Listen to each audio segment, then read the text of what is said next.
అతని బేసే యాంటీ కాంగ్రెస్. బీజేపీని సపోర్ట్ చేయక కాంగ్రెస్ని సపోర్ట్ చేయక రేపు యూనియన్ గవర్నమెంట్లో వచ్చేది ఈ రెండిట్లో ఒకటి. కాంగ్రెస్ తనంతట తను రాపోయినా యూపీఏ వస్తుంది, ఎన్డీఏ కాకపోతే. యూపీఏలో అతి తక్కువ సీట్లు వచ్చినా సరే కాంగ్రెస్సే పెద్ద పార్టీ అవుతుంది, ఎందుకంటే నేషనల్ లెవెల్లో ఉన్న పార్టీ అదొకటే. మిగతా రీజనల్ పార్టీకి ఎక్కువ వచ్చి యూపీఏ ఫామ్ చేయొచ్చు, కానీ 60, 70, 100 వచ్చి కాంగ్రెస్ వాటిల్లో పెద్ద పార్టీ అవుతుంది. సో కాంగ్రెస్ జగన్మోహన్ రెడ్డి కనుక ఈ మాట ఎందుకంటున్నారంటే, ఎవరిస్తే వాళ్ళతో ఉంటాను నేను అని అనుంటే అది వేరు. స్పెషల్ కేటగిరీ స్టేటస్ కోసం అవసరమైతే నాకు ఉన్నటువంటి వ్యక్తిగతం కూడా పక్కన పెట్టి, కానీ ఇస్తే మోడీతో ఉంటానని అన్నాడు అంటున్నారు. ఇస్తే మోడీతో ఉంటానంటే మోడీ డిక్లేర్ చేయాలన్నమాట. ఇది రాత్రి ఇంటర్వ్యూలో చూశాను నేను.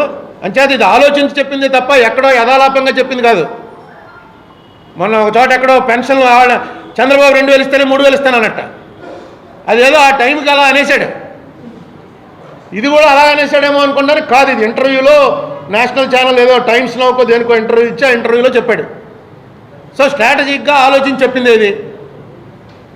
ఇప్పుడు కనుక NDA government special category status అనేది ఈ 6 నెలల్లోనో సంవత్సరంలోనో అనౌన్స్ చేయకపోతే ఇతనికి రేపు ఎన్డీఏని సపోర్ట్ చేసేటువంటి దారి మూసేసుకున్నట్టే. రేపు నిజంగా మళ్ళీ మోడీ ప్రధానమంత్రి అవుతున్నా ఇతనికి ఇక్కడ 5 స్థానాలు 10 స్థానాలు రిపబ్లిక్ కోడ్ చెప్పినట్టు 13 స్థానాలు వస్తే ఈ 13 స్థానాలు కూడా వెళ్ళి సపోర్ట్ చేయడానికి లేదు. ఇప్పుడు రాజశేఖర రెడ్డి అన్నవాడి కొడుకుగా జగన్మోహన్ రెడ్డి గుర్తింపండి. ఏంటి రాజశేఖర రెడ్డి గ్లామరు అంటే చేస్తాడు, అంతకుమించే లేదు. రాజశేఖర రెడ్డి అనే మనిషికి వచ్చినటువంటి ఇంత గ్లామర్ రావడానికి కారణం ఏంటంటే, ఓ మాట అంటే నిలబడతాడరా. అరుణ్ కుమార్ సీట్ అన్నాడు, అందరూ వ్యతిరేకించారు, అయినా సీటు తీసుకొచ్చాడు. రాజశేఖర రెడ్డి కనుక ఒక ప్రామిస్ కానీ కమిట్మెంట్ కానీ చేస్తే నిలబడతాడు అన్నది ప్రజలకు ఉన్నటువంటి నమ్మకం. అదే జగన్మోహన్ రెడ్డికి ట్రాన్స్ఫర్ అయింది. నిలబడలేదనుకో మళ్ళీ మామూలు అందరూ ఒకటే, నిలబడతాడు అనుకునే మనం మాట్లాడాలి.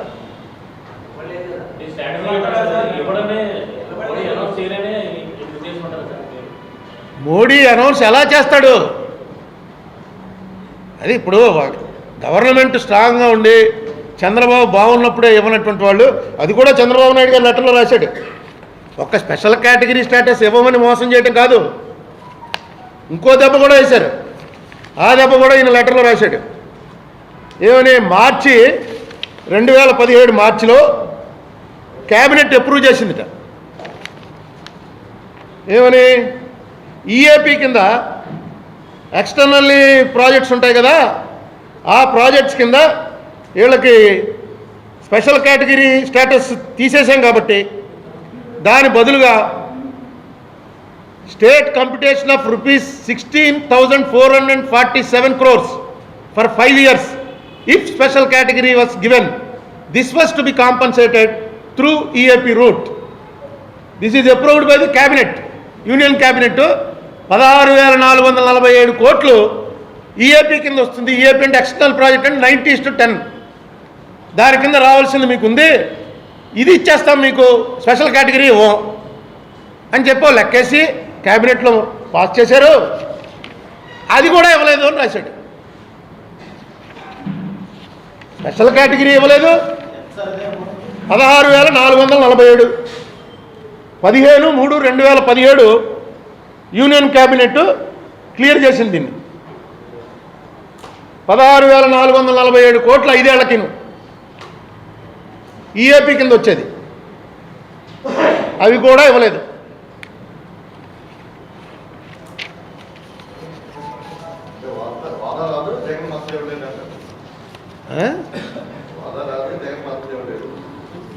అది ఇప్పుడు నిజంగా ఇచ్చాడు అనుకోండి, ఇప్పుడు స్పెషల్ కేటగిరీ చంద్రబాబు చెప్పింది నిజమైపోతుంది, వీళ్ళే నాకు రాకుండా ఆప్ చేస్తున్నారని.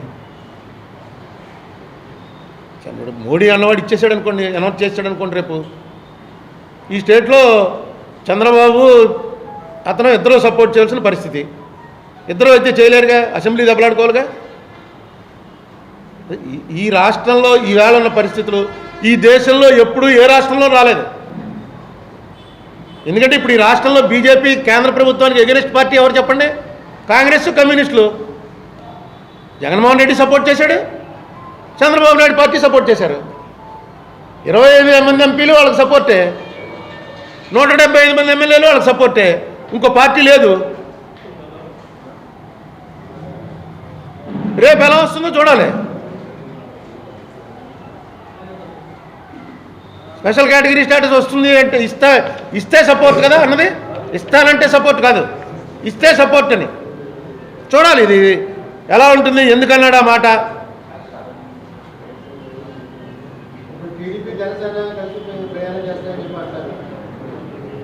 జనసేనదే నాకు క్లారిటీ లేదు ఇప్పటివరకు, ఎందుకంటే తెలంగాణలో మొదలుపెట్టాడు. అది క్లారిటీ నాకు రావట్లేదు. ప్రకటించాలి. జనసేనకి మొత్తం వాళ్ళు ఈ కాపు రిజర్వేషన్ మీద వాళ్ళ అభిప్రాయం ఏంటి, కేటగరైజేషన్ ఆఫ్ షెడ్యూల్ కాస్ట్ మీద వాళ్ళ అభిప్రాయం ఏంటి.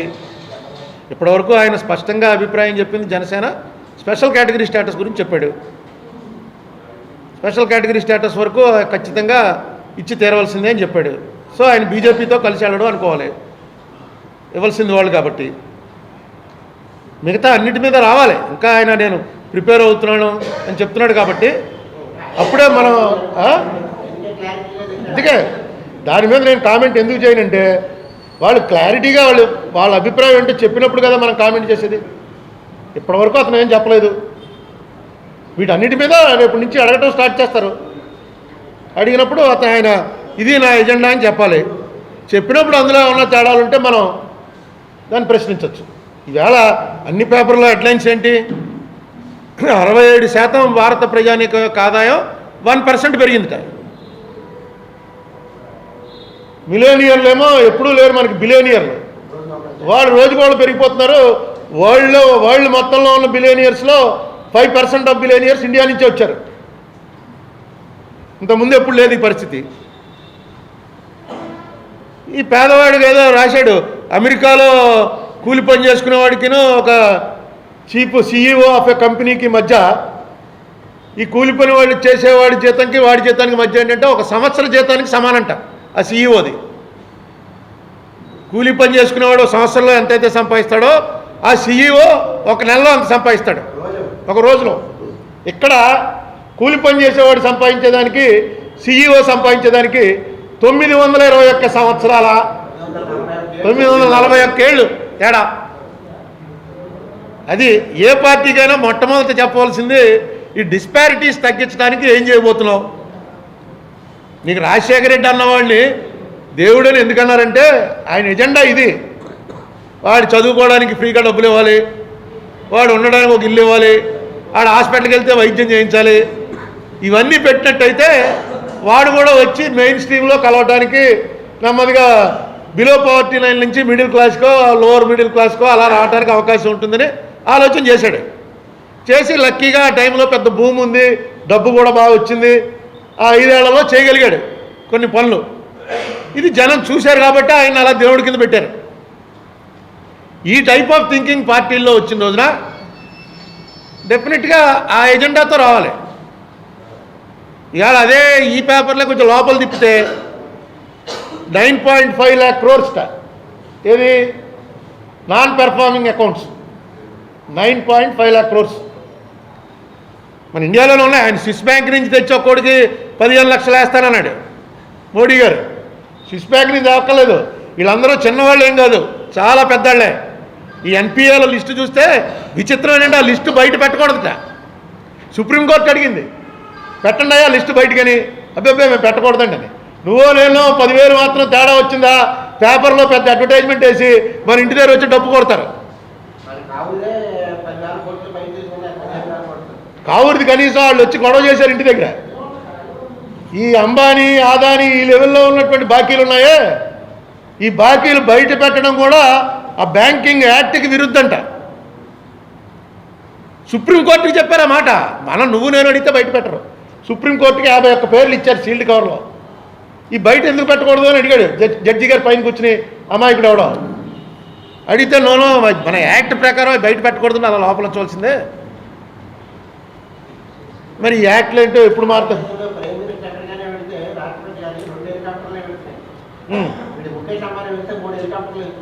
వాడి సొంతం ముఖేష్ అంబానీ అనేవాడు వీడు అందరికన్నా చాలా గ్రేట్ అని తెలిసిపోయింది కదా. కాంగ్రెస్ టైంలోనూ ఆయనే ఏలేడు, బీజేపీ రాగానే తొక్కేస్తారు నొక్కేస్తారు అనుకుంటాడు, ఇంకా బ్రహ్మాండంగా వెళ్తున్నాడు. రేపు ఏ కమ్యూనిస్టులు అధికారంలోకి వచ్చినా అలాగే వెళ్తాడేమో. ఏమో ఏం చెప్తావు? వీళ్ళందరికీ పెద్ద 1,00,000 కోట్ల బాకీలు ఉంటాయి. ఆ బాకీలు మన కంపెనీ యాక్ట్ ప్రకారం టచ్ చేయడానికి లేదు. కంపెనీ అంటే ఒక జ్యూరిస్టిక్ బాడీ, ఆడు మూసేస్తే అంతే, పోయినట్టేవా నేను. ఇవి మార్పులు తీసుకురావాలి అనేటువంటి ప్రకటన చేసిన రాజకీయ పార్టీలు ఏవి లేవు. కమ్యూనిస్టులు ప్రకటిస్తూ ఉంటారు కానీ వాళ్ళు ఏం ప్రకటించారో మనకు అర్థం కాదు, వాళ్ళకే అర్థమైందో లేదో తెలీదు. అంత అబౌవ్ అవర్ నాలెడ్జ్ ఉంటుంది.